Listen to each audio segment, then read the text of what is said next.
Well, good morning, everyone. I am Melissa Doyle, your MC on this National Day of Mourning. We are joined this morning by a number of distinguished guests. I acknowledge His Excellency General, the Honourable David Hurley, Governor-General of the Commonwealth of Australia, and Her Excellency, Mrs Linda Hurley. The Honourable Anthony Albanese MP, Prime Minister of Australia, and Ms Jodie Hayden. I also acknowledge state governors, the Administrator of the Northern Territory, Premiers and Chief Ministers, presiding officers, senators and members of the Diplomatic Corps, distinguished guests, ladies and gentlemen. Her Majesty Queen Elizabeth II had a special and enduring relationship with Australia. Over 16 visits, the Queen travelled the length and breadth of our vast continent, touching the lives of millions of Australians as she went. 16 Australian Prime Ministers and 16 Governors-General served during Her Majesty's 70-year reign, and she was patron of so many of our most beloved charities and organisations. The Queen's impact on Australia and Australians was profound. Her long and remarkable chapter of service above self, loyalty and love of the Commonwealth has now closed. We gather here today to reflect upon the life and legacy of Her Majesty Queen Elizabeth II. I now invite Auntie Violet Sheridan, Ngunnawal Elder, to deliver her welcome to country.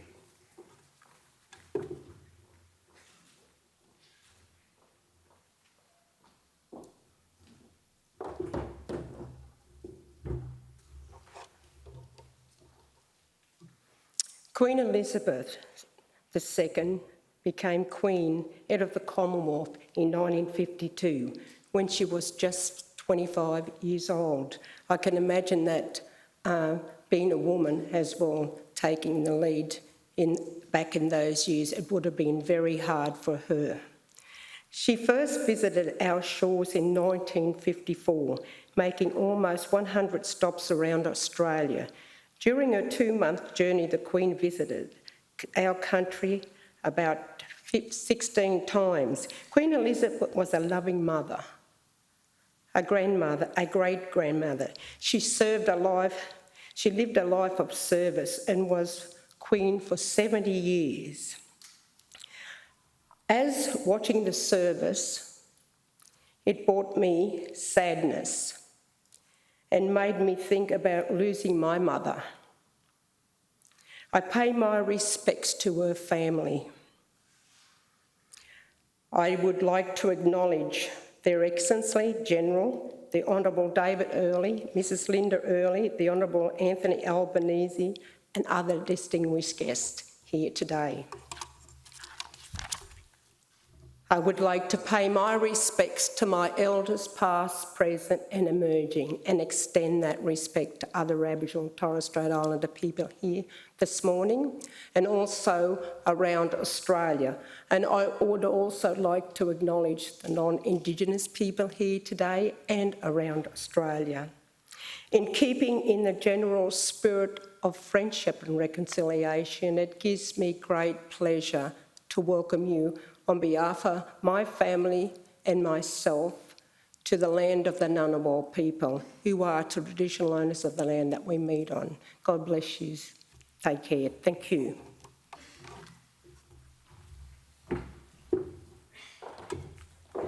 Thank you very much, Auntie Violet. Well, in 1988, Her Majesty the Queen opened the building in which we now sit. It is where the soul of Australian democracy rests. Let us recall today the Queen's wise words at the opening of this Parliament House. This is a special occasion for the Parliament, but it is also a very important day for all the people of Australia. After 87 years of federation, a permanent home has been provided for Parliament, which is both the living expression of that federation and the embodiment of the democratic principles of freedom, equality, and justice. parliamentary democracy is a compelling ideal, but it is a fragile institution. It cannot be imposed, and it is only too easily destroyed. It needs the positive dedication of the people as a whole and of their elected representatives to make it work. I now invite to speak His Excellency General, the Honourable David Hurley, Governor-General of the Commonwealth of Australia.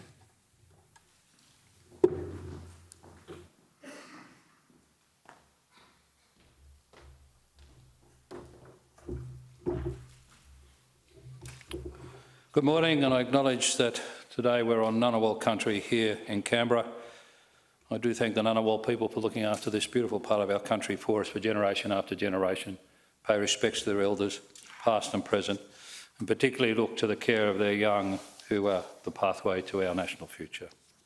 Could I acknowledge Their Excellencies the Honourable Linda Dessau, Governor of Victoria, the Honourable Margaret Beazley, Governor of New South Wales, the Honourable Barbara Barker, Governor of Tasmania, the Honourable Francis Adamson, Governor of South Australia, the Honourable Dr Jeanette Young, Governor of Queensland, the Honourable Chris Dawson, Governor of Western Australia, and Her Honour the Honourable Vicky O'Halloran, Administrator of the Northern Territory, the Honourable Anthony Albanese, Prime Minister of Australia, Premiers and Chief Ministers, Senator the Honourable Sue Lyons, President of the Senate, and the Honourable Milton Dick, Speaker of the House of Representatives, the Honourable Susan Kiefel, Chief Justice of Australia, members of the Diplomatic Corps, the Honourable Peter Dutton, Leader of the Opposition, former Governor-Generals of Australia, former Prime Ministers of Australia, former Chief Justices of Australia, General Angus Campbell, our Chief of the Defence Force, senior members of the Australian Defence Force, distinguished guests, ladies and gentlemen.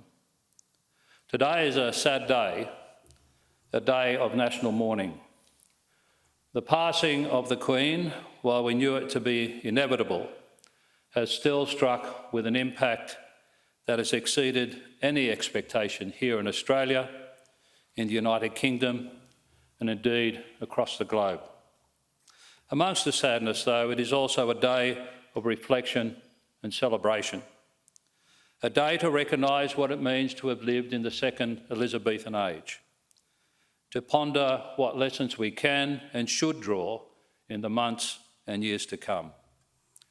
History will remember few like Queen Elizabeth II. While we mourn her passing, we are grateful that we have witnessed and benefited from her remarkable life. Linda and I were very conscious in London, as I know other Australians in attendance were, that we were representing millions of Australians who were keenly feeling the loss of Her Majesty, and also of the privilege of being present at such an historic moment. I'm still trying to understand what I, and I dare say we, witnessed and experienced in London last weekend. Something bigger than us, but something very personal. Two moments stand out and have informed my thinking about the days since Her Majesty passed. The first, an early, very cold morning walk to and through Green Park. It was far from the pomp and ceremony of the formal events. In fact, we're in our exercise kit. As we entered Green Park, there was a strong floral scent in the air. Interlaced around the trees and through the park were thousands upon thousands of tributes. Flowers, handwritten messages and other tokens, including a sleuth of Paddington Bears. Even in the early hours, it was crowded. But people weren't taking selfies or posing. They were respectful of each other, but largely contained in their own intimate and individual reflections on a remarkable individual. The second was the moment Her Majesty's casket was lowered into the Royal Vault at St George's Chapel in Windsor. I hadn't thought that I'd be emotional, but I was. She was my Queen. I don't pretend that I have a special relationship with her, though our encounters are now treasured memories, but she was part of my life. She was a constant and reassuring presence in so many people's lives. But in the next moment, God Save the King was sung with gusto. A page had turned, a remarkable chapter complete, the book, though, continuing. From these moments and other experiences over the last 2 weeks, I've observed three consistent complementary themes. First, the respect for Her Majesty as an individual. She was kind, compassionate and warm, and had a knack of putting people instantly at ease and making them feel special. Second, her bond with Australia and Australians. As an example, it was an honour to present recently to Her Majesty, through the then Prince of Wales, a specially commissioned work of art combining the Queen Elizabeth II Rose and the Australian wattle in celebration of her Platinum Jubilee. It was incredibly moving to learn that she retained the painting in her private study in Balmoral during her final weeks.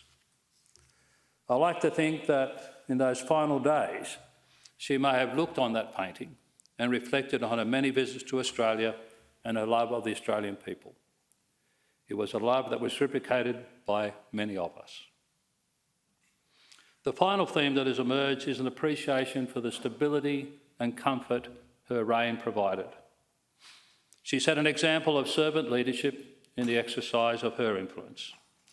In an era where trust in institutions is declining, Queen Elizabeth evolved, adapted and changed within her role as monarch, but ultimately remained true to the commitment she made all those years ago. Throughout all my life and with all my heart, I shall strive to be worthy of your trust.